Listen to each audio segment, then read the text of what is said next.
समझने की कोशिश क्यों नहीं कर रही हो? अगर आरती का तलाकशुदा होने का सच सुनकर यश और उसके परिवार वालों ने उसे स्वीकार नहीं किया तो कहां जाएगी आरती? क्या करेगी? किसके सहारे जिएगी?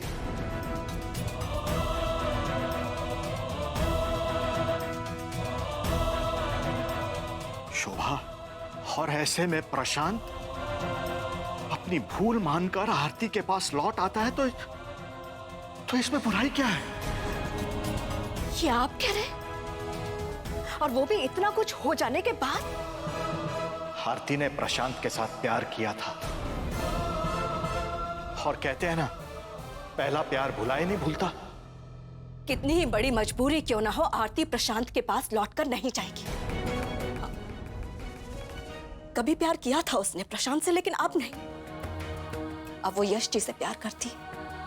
यश जी से।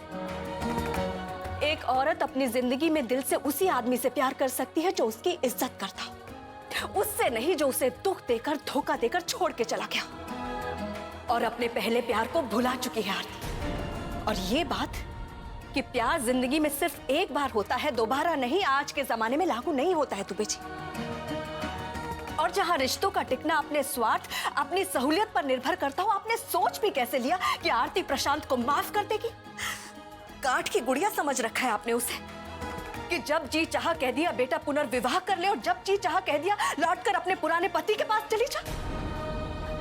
मुझे तो आपकी सोच पर हैरानी हो रही है। और मैं तुम्हारी सोच पर हैरान हूं शोभा।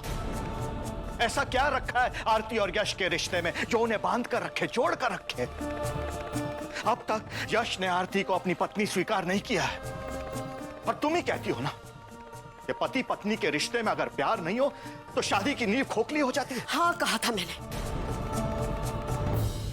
और अब उसी विश्वास के साथ मैं ये कह सकती हूँ कि गणपति बप्पा ने मेरी आरती और यश जी के बारे में कुछ अच्छा ही सोच कर रखा है।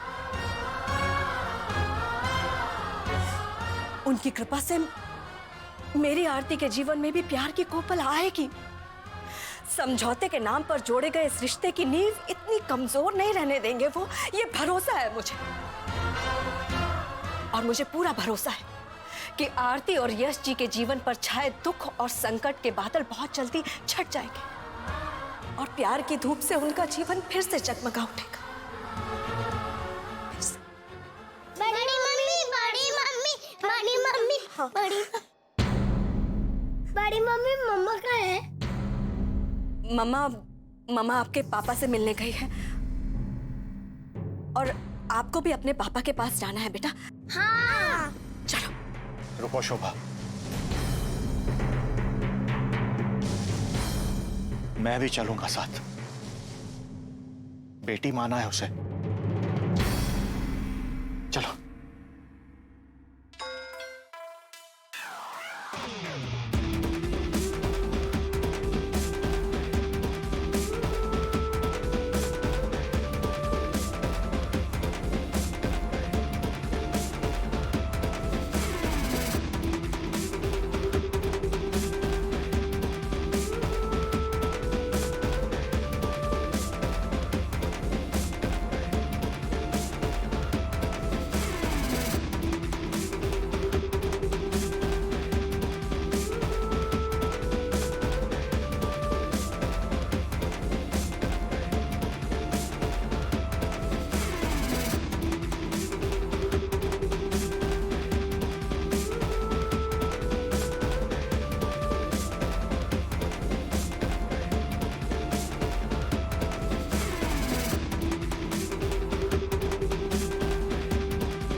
मुझे लग रहा है कि शायद यश जी ने वो मैसेज सुन लिया होगा।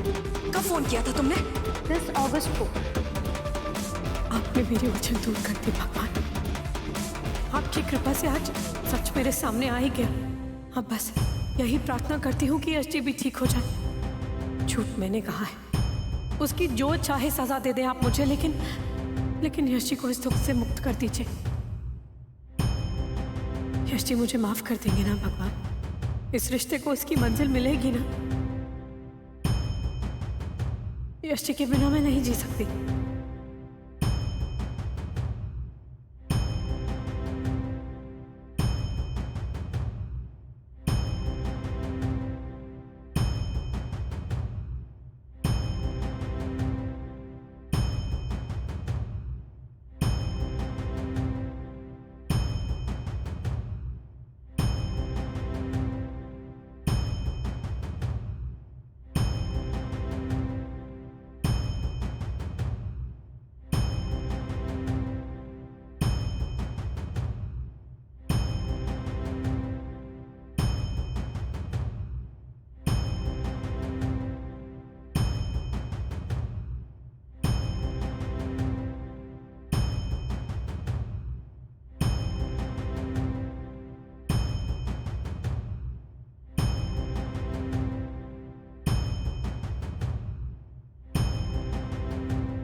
अरे वहाँ देखो कोई गिर गया। आरती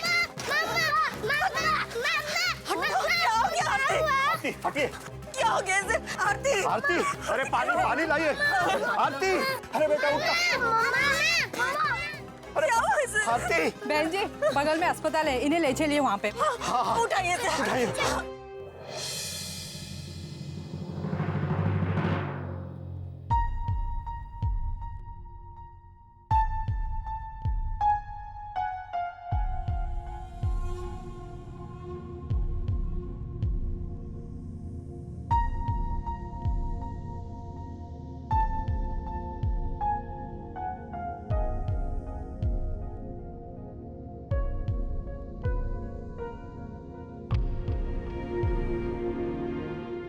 डॉक्टर मैं बिल्कुल ठीक हूँ, प्लीज मुझे जाने दीजिए।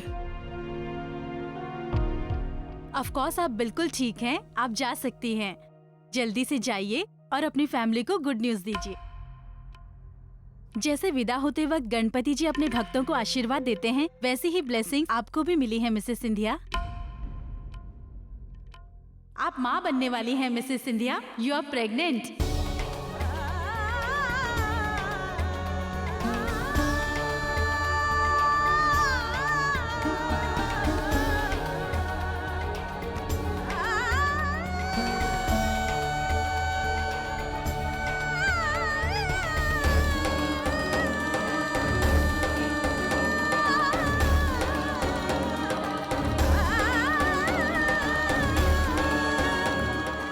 कि आरती जी सब खत्म कर दिया,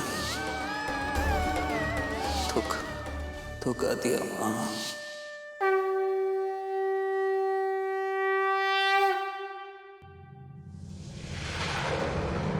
क्या जवाब दूंगी मैं यश जी को?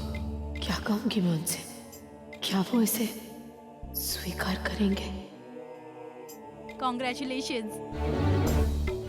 इतना तो आप जानते ही होंगे कि ज्यादा चिंता करने से आपके और आपके होने वाले बच्चे की सेहत पर बुरा असर पड़ सकता है। So be careful, okay? Take care.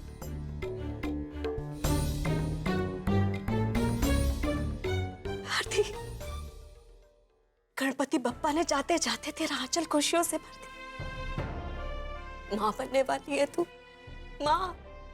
और ये बात मैं लिख कर दे सकती हूँ कि आने वाला ये बच्चा तेरे और यश जी की दूरियों को मिटा देगा, तुम दोनों को हमेशा के लिए करीब ले आएगा।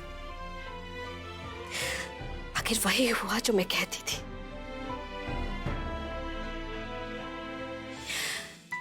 बेटा, हमारे यहाँ ज्यादातर शादियां घर वालों की मर्जी से होती हैं, लेकिन साथ रहते रहते एक दूसरे से प्यार हो ही जाता है।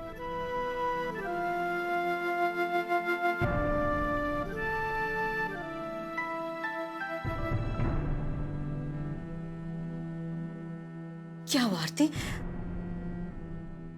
ऐसे क्या देख रही है?